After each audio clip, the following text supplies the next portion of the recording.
The first update of Fortnite Superhero Season is here, and from the Squid Game collab, the summer event, and new mythics, this is everything you need to know. So Battle Royale has a new superpower, and Storm Beast has brought her cheerleading pom-poms to the game. Now I know it doesn't sound threatening when I put it like that, but wait until you see him in action.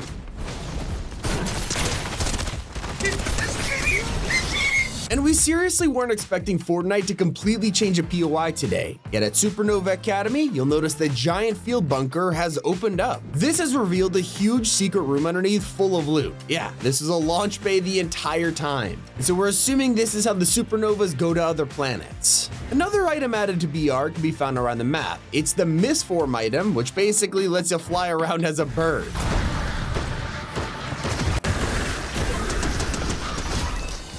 But there's a secret here. If you pick up Mist Gauntlets at the same time, they'll combine to make a brand new item, the Ascended Mist. Now this year has been huge for Fortnite Mobile, but you gotta admit it's hard to find time for entire BR matches while you're traveling. So Epic just straight up released an entire mode. It's called Blitz Royale, and they have completely redesigned BR from the ground up. So what do you need to know? Everything is designed for matches to be as quick as possible. It means you can find loot extremely easily. There are now golden and silver llamas around the map filled with super powerful items, and if you find golden chests, you'll be given boons. That's not all. Say goodbye to fighting bosses because medallions are just in gold supply drops now. They also changed how these work. They no longer reveal your location while you're holding them, not to mention you won't drop them when you die. They're basically just overpowered versions of boons now. Literally everything is overpowered in this mode. When you first spawn in, you'll notice you're given a random medallion and a weapon for free. That's before you even land. As you get eliminations, you'll level up and be given even more boons and weapons, so the mode is just insane. And that's before I even mention the exclusive exotics and mythics in the loot pool. You can find items like the Blitz rocket drill. Yes, we finally got a mythic version of this, along with a new grapple blade and the return of the rocket ram. They're bringing back all of the fun mobility items. I can't wait to see how chaotic this gets, especially because there are new weekly collabs about to show up. For the next 4 weeks, we're getting updates for Blitz Royale, starting with Avatar on June 24th. That'll bring back the bending scrolls. Then week 3 is called Bad Bosses, and it'll mark the return of classic villains from the last few chapters like Kato Thorn and Hades. This also means the chains and the vampiric blade are coming back. Then of course, the kneecapper, the typhoon blade, and Megalodon's nitro fist are returning for week 4, which is actually TMNT themed. So expect the classic melee weapons to dominate this mode in July. All of this sounds amazing, right? It is so much content being thrown at us, and yet there's a catch here. Blitz Royale is an LTM. After July 15th, it's gonna disappear, and all Epic has to say is that it may return at a later date. I think what that means is it depends on how popular this mode is, but they're clearly trying their best to bring people back to mobile. I mean, for the trailer, they even brought back an icon of Chapter 1. Number 4, Blitz style, please.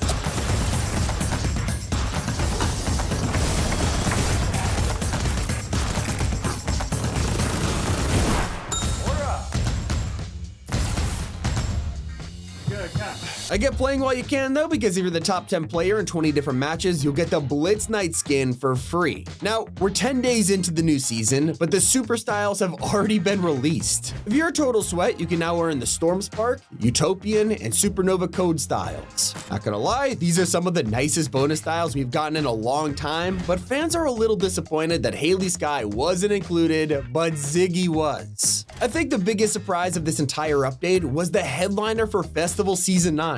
At first we thought it was Daft Punk, and then that all changed when people spotted Deadmau5 posters around the map, and yet it's neither of them. Everyone was shocked when Fortnite officially revealed Bruno Mars. This season has begun with a new main stage and 2 new outfits. Now obviously Bruno has been in the game for years already, back when Silk Sonic was added, so now he's got 2 different themes, his Die with a Smile outfit and Bruno San. It references his trip to Japan and his collab with Hello Kitty, but this gets even cooler because his edit style is called Bruninho, and it's an appreciation of the time he went on tour in Brazil. So it's no surprise this is called the World Tour Bundle. And that's not even the craziest crossover of Season 3. Fortnite announced a couple weeks ago that Squid Game is coming, but there weren't really many details to go on. Well, today's update just gave us everything we need to know about the Squid Game collab. It started off when Fortnite replied to leakers on Twitter with a cryptic business card, and if you called the number, you would hear this.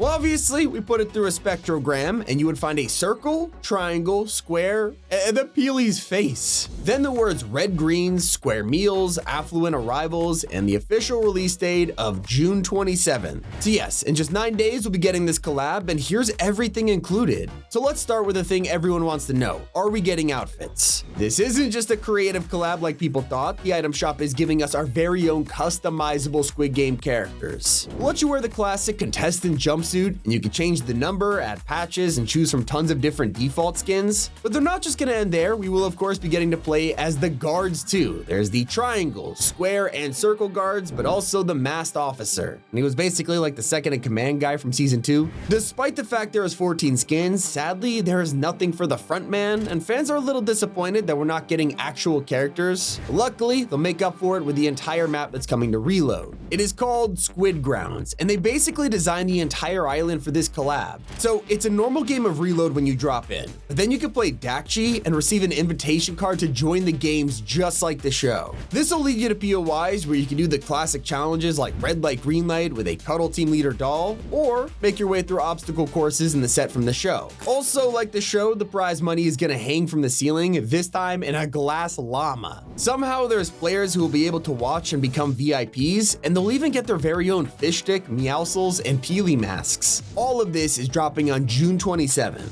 but it's not the only bundle around the corner. Soon you'll be able to get a battle bus skin for SUVs. Yeah, it looks super goofy and that's why I kinda love it. Not to mention the decals are super customizable like other outfits. There is one thing though, they banned us using yellow, so you can't drive around in a school bus, which I mean, you know, fair enough. It's not even the weirdest car. We were all kind of confused when Big Dill's story ended with a T-Pain rap battle. Turns out T-Pain isn't done with Fortnite just yet. He is getting his own car. The decal appeared in the files today, and it looks like he ate Big Dill and just turned into him. I don't know what timeline we're living in, but I'm terrified. Now we keep seeing people run around as Superman thanks to getting him early, and he's even on the map as an NPC. So I wouldn't blame you for forgetting, he is actually not out yet. He drops on July 11th with the rest of his cosmetics, including a new edit style that is more comic book inspired rather than for the movie. That means he is also bringing his highly anticipated mythic to the game, which still sounds insanely overpowered. This gives you heat vision, ground slam, super punch, air charge, increased speed, siphon, and on top of all of that, you can fly.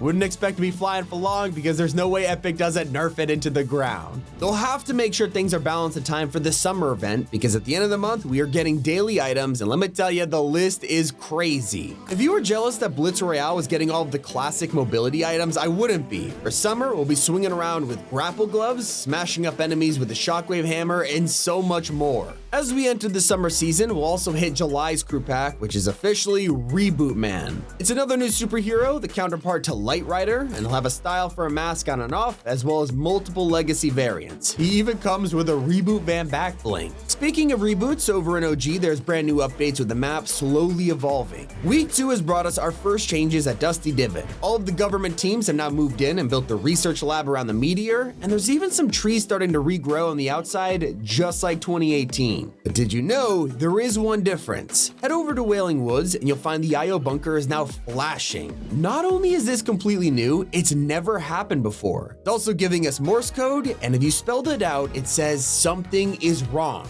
And I'm also realizing that if you get too close, it just stops. It's so weird, I can't wait to pay attention to the storyline. Over in BR, there's also some brand new NPCs at Utopia City. Taking over the dance floor at Orbits is DJ Bop, selling a precision SMG, and even talking about being canceled and making an apology video. And then we have DJ Yonder at the turntable, selling the Hyperburst pistol and roasting Big Dill. Now get familiar with this place because it's now the main hub for training grounds. That's another brand new mode that has just replaced Team Rumble for good, so now instead of dropping onto the entire map, the zone immediately snaps to Utopia City as you battle to hit 40 elims in an 8v8 team deathmatch. There's Siphon on every elim and a bunch of hero items, but a lot of players aren't happy with this replacing Team Rumble, removing a mode where, you could easily do quests. That means you'll have to head into a normal match to see the brand new landmark this update. The start of the season brought us Lakeside Labs, a strange area covered in snow, and well, now it's been hit with an iceberg. Nobody knows what's going on here, but my best bet is that it'll have something to do with Superman when he arrives next month. And I can't believe it, but somehow Epic has managed to drop a third mode in this update too, which is called LEGO Expeditions. If you're a frequent player or haven't touched LEGO in a while, now is the time to give it a try because this mode is packed with missions, skills, and a ton of lore that links directly to the main story. It has multiple maps as you and your squad set out to defeat Spires, Core, and the final boss Daigo. There's also a brand new shell map in Ballistic called K-Zone Commons. It's another interesting map to try out as Epic keep pushing new ones for us to test, but that's not all. Ballistic fans have also got 2 brand new items to try out in the mode. Med Mist is a new player gadget selected from the start menu, along with the introduction of the machine pistol in the store.